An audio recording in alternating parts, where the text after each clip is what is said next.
Aloha and welcome. I am your host, Geralyn St Joseph. Welcome back to the channel. Today, we're going to be diving into a very interesting and intricate topic, but we're doing a quickie here. So I'm not going to bore you with too much science about it. I'm not a scientist or anything like that, but I am into metaphysics. I am a psychic intuitive as well as a relationship empowerment coach. I like to learn new things all the time. So when I learn things that I think are interesting, I like to bring them to you. If you're interested in that kind of thing, then definitely subscribe below. If you like this video, please like and subscribe. Thanks. Okay, so today what we're going to talk about is getting a hold of your conscious mind and how to I don't want to say control, because controlling it sounds like you have full control over things. And we do to a certain extent, but we don't have complete control, because along with our conscious, there is the subconscious. So today we're talking about the conscious mind. Once you learn how to navigate your conscious mind, it can be a really powerful tool for you to help you unlock your full potential, so you make better decisions and possibly more quickly. And it'll help you lead a more intentional life so that you're not just, being washed down the river and taken by the tide all the time. Okay, so the first question is, what is the conscious mind?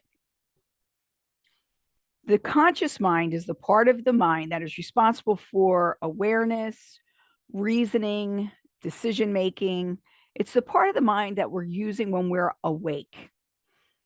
It's the part of the mind that we know that we are shepherding through things.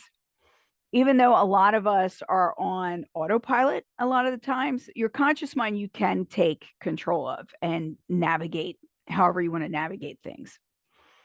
It's really important to know how to do this and how to stay in your awareness so that you can lead an intentional life, and so that you are a participant in life as opposed to simply a spectator. None of us want to be just spectators. This is your story. You want to be one of the writers on your story.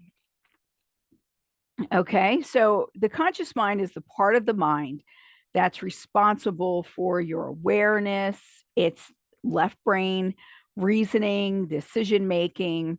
It's where you analyze things. Your conscious mind is when you are putting things pen to paper, making plans, choosing how to act.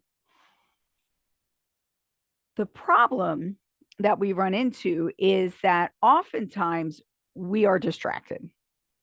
So, depending on how focused you are on a subject or a person or whatever you're doing, distractions can be very difficult to navigate.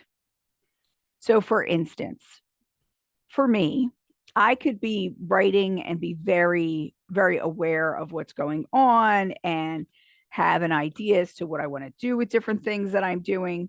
And then all of a sudden, this little treasure comes and sits in front of me so that I can't finish working.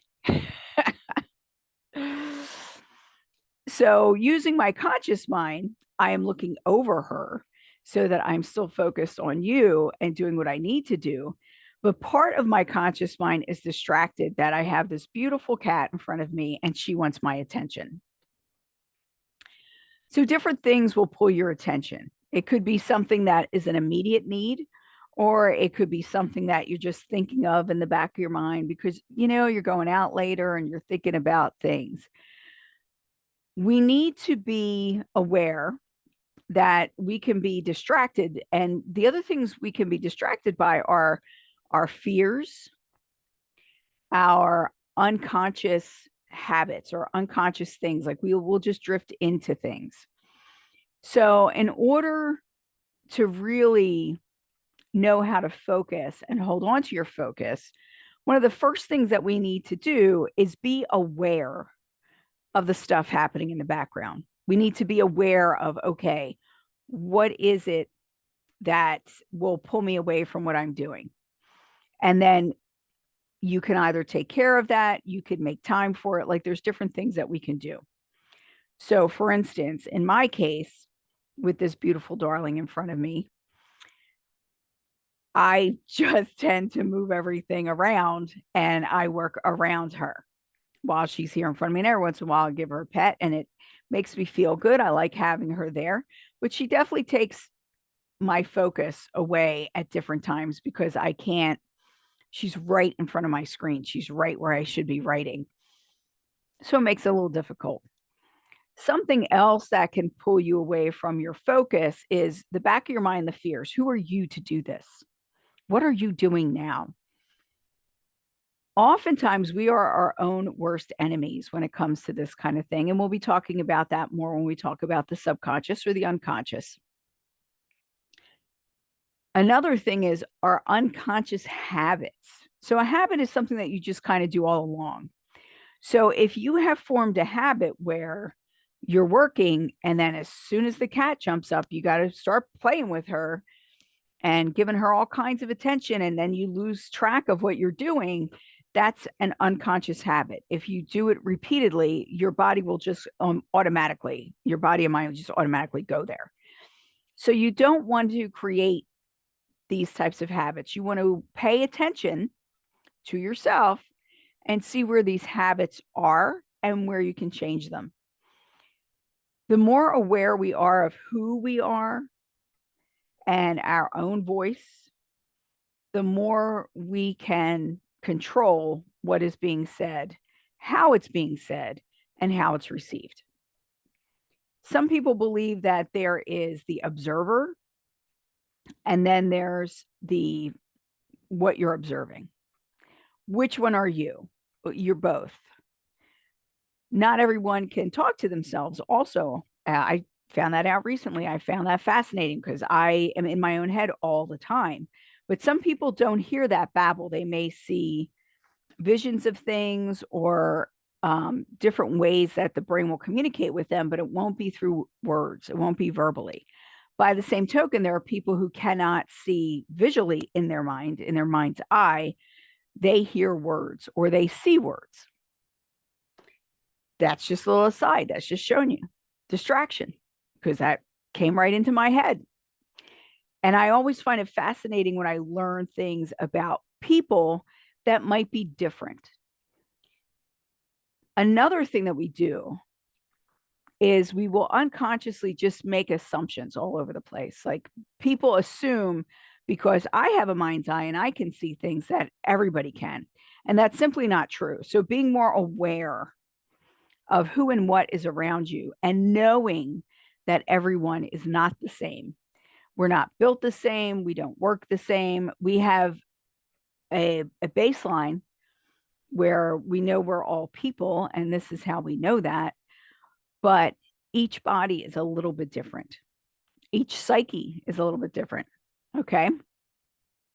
So, what we want to do after we begin to notice our outer self and our inner self is we need to recognize what really matters.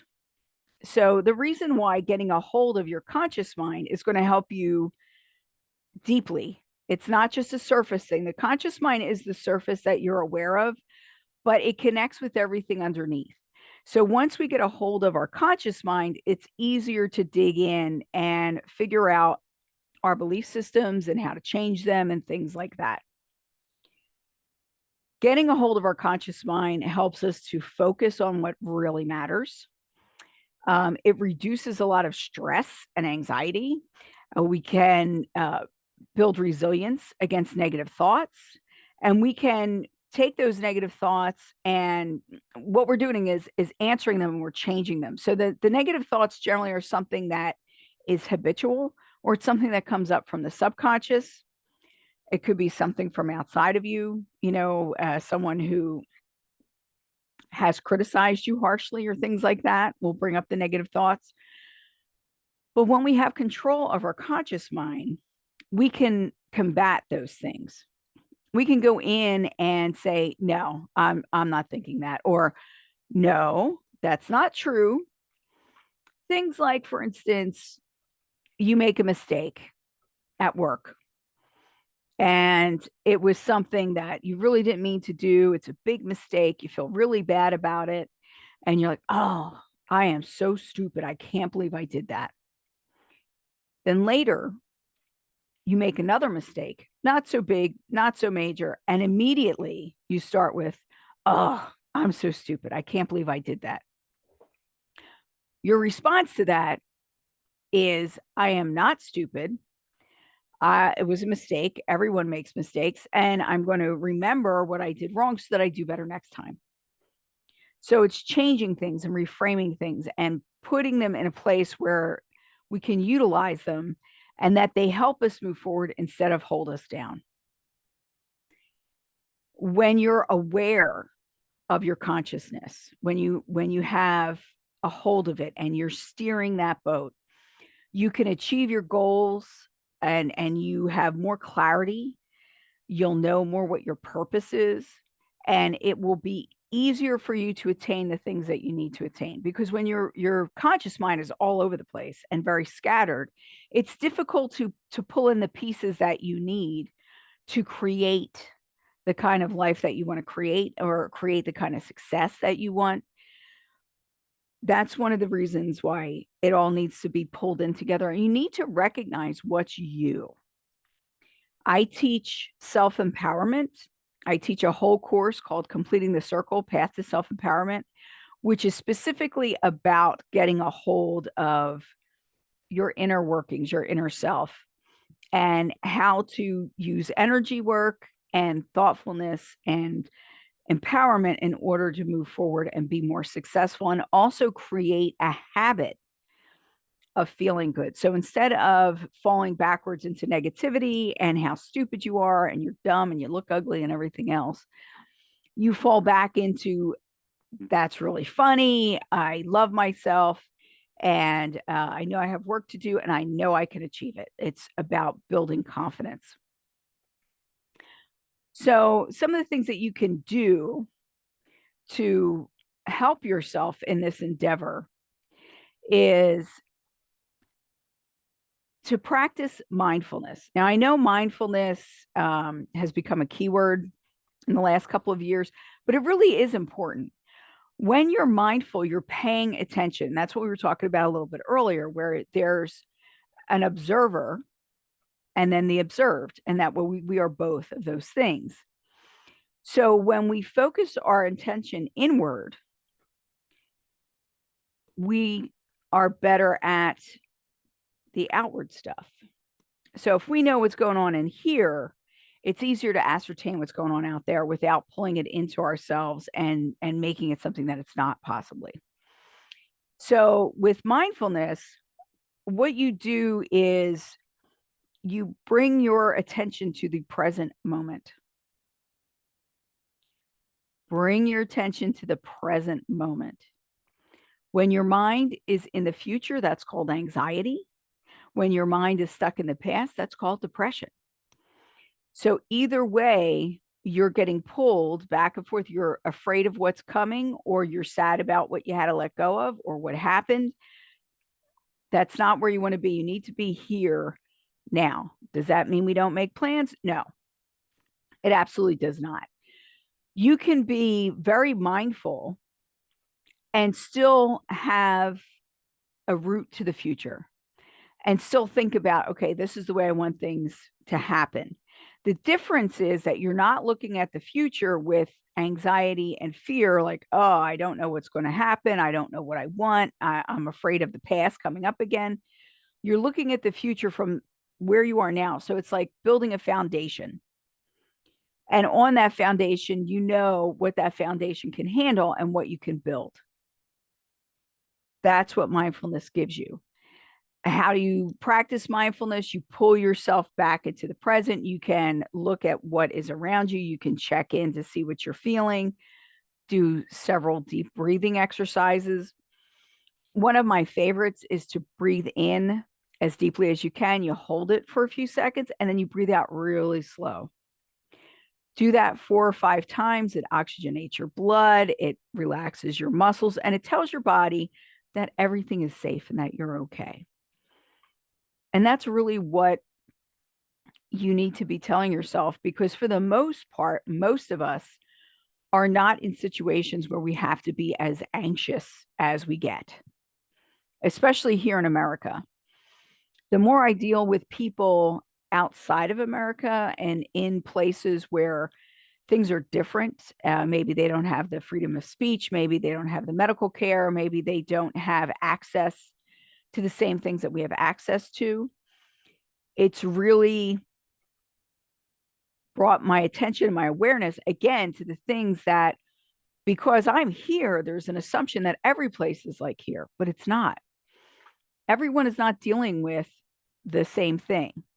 I heard this, I think it was probably during COVID was the first time I heard. It might have been before that, where they say, you know, we're not all in the same boat. We're in the same storm. So outside big things, yes, might be the same, but the smaller things that we have to consider are not necessarily the same. So if you're in America and you're making $8 million a year, you're not in the same boat as someone who's in America who's making $20,000 a year or 15, or maybe nothing. Not the same boat. We're in the same storm. All the same stuff is happening around us, but the particulars are different. And it's acknowledging that and recognizing that is necessary to really be able to build a good foundation for yourself and move forward, and to understand what's happening around you, especially if you're the type of person who looks at other people and you feel like life is happening to you. You know, spirit's not giving me this, the universe isn't giving me that, and like things are so hard and so heavy.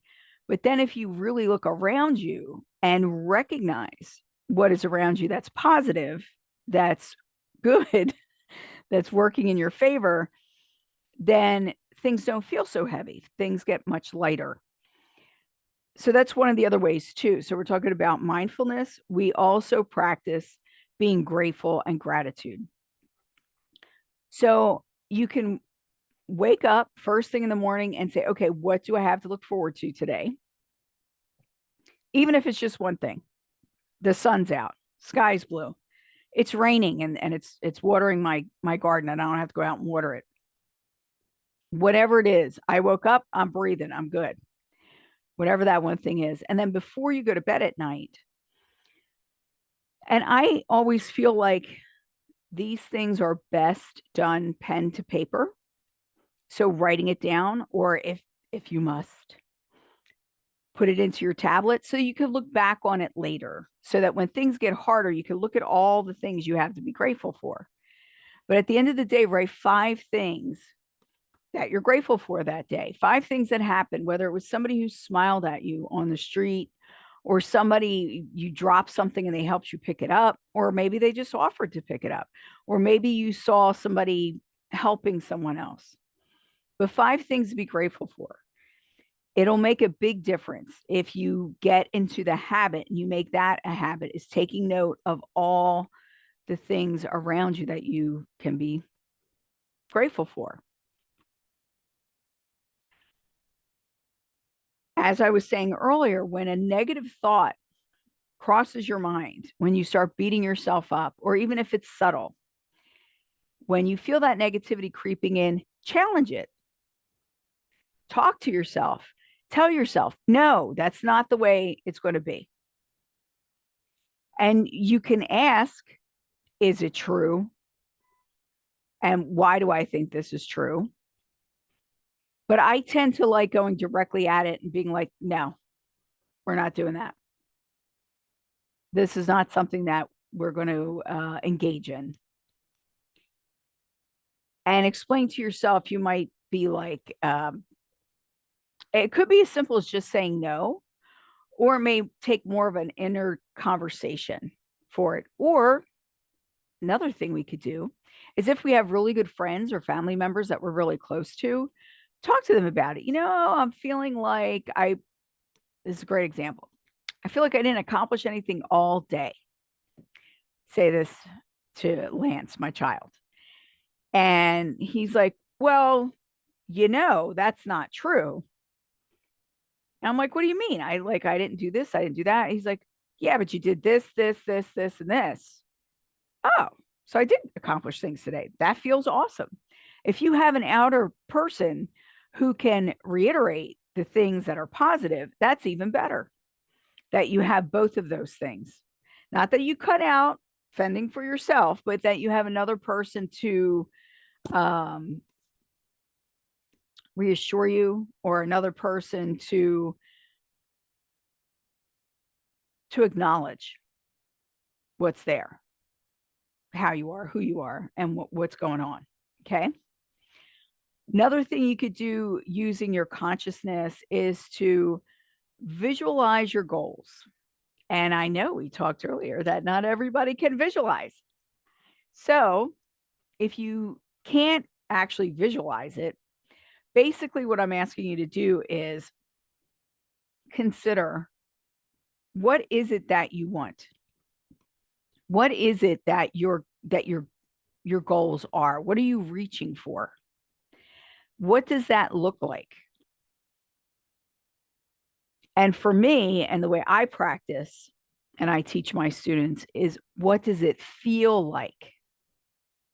So if you could imagine it by whatever way you can imagine it, whether it's in words or touch or visuals, if you could imagine it and then put yourself in that place and feel it deep in your heart and deep in your soul, then you're going to move your vibration towards whatever it is that you're looking to accomplish.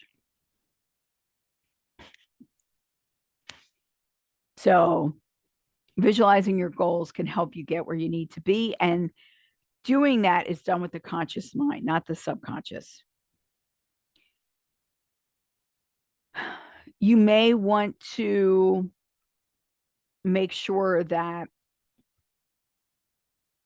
you're speaking to yourself nicely, that you're allowing yourself to be human and to feel whatever it is you need to feel, but that you're speaking to yourself nicely, that you have a good conversation and a good relationship with yourself. I find that the relationship to the self is your primary relationship. And the way I see it, the way I teach, is your secondary relationship, or right alongside with your relationship to yourself, is your relationship to the divine, your relationship to spirit, to source, to universe, to your spirituality, however you want to couch that. But those things are really, really important in order to help you move forward. And to consciously have an idea of what that looks like and what that is paramount to attaining it, achieving it, and allowing it to move forward. Okay. One of the things that I have the most difficulty with myself is to have very clear intentions about what I want. I've come from a space where I was very seldom, if ever, asked what I wanted. I always catered to everyone else and did things for everyone else. So that's what I'm used to doing. So when somebody asks me what I want, it takes a minute for me to get down in there and look for it. But if you're practicing using your consciousness, then I'm sorry, see, distractions. If you're practicing using that, then it'll come more easily for you to know what your mind, body, and spirit want and need. So another thing you may want to do is have affirmations that you say. One of the things that I learned when I was young, like when I first started out doing these things, every day in every way, things are better and better. Every day in every way, things are better and better. So that's a good one. You can write one for yourself. I am powerful and beautiful. I am successful. I am loving. I am adorable. Whatever you want to say, but have an empowering thought that's ready to go. Okay. Like, I can control myself. I can control my thoughts. And then this is another thing where you're creating a habit. You want these things to be repeated. It's going to become a habit because you do it all the time. And then what you're doing with habits is you're sinking them into your subconscious. Okay. So we talked about gratitude. Gratitude is awesome for so many things. And again, I suggest that you write these down, or at least you have a spreadsheet or something where you type them out so that you can refer back to them later on those days where you feel like nothing is good. And we all have them. On those days where you feel so low that you cannot pull yourself out, you feel like you just can't. Then you're going to have these things that you can open and look at and remind yourself and feel good about it, and then move forward from there. Okay. So remember that getting a hold of your consciousness, this is an everyday task. It's not something that you're going to start doing today and tomorrow it's going to be a piece of cake. It takes time. There will be times when you fall backwards into your negativity, but you could pull yourself back out of it. Okay. It's something that takes practice. And consistency is really the key here. So, making a habit out of being good to yourself and taking care of yourself and being present and aware, that's going to take you a long way. It's the consistency that builds the habits, and habits build the house. Okay. If you enjoyed this, please like, share, and subscribe. Again, my name is Geralyn St Joseph. I am a psychic intuitive and a relationship empowerment coach. I have several websites, but if you'd like to help the channel out, you can either grab a membership or you could just grab me a cup of coffee. The links are below. It's been a pleasure, and I look forward to seeing you again. Mahalo.